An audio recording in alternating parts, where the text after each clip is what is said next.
तिरंगा देश की शान है, हर भारतीय का स्वाभिमान है। यही है गंगा, यही है हिमालय, यही हिंद की जान है।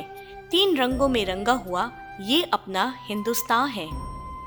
जनपद पंचायत मोहला की ओर से सभी प्रदेशवासियों को स्वतंत्रता दिवस की हार्दिक बधाई एवं शुभकामनाएं।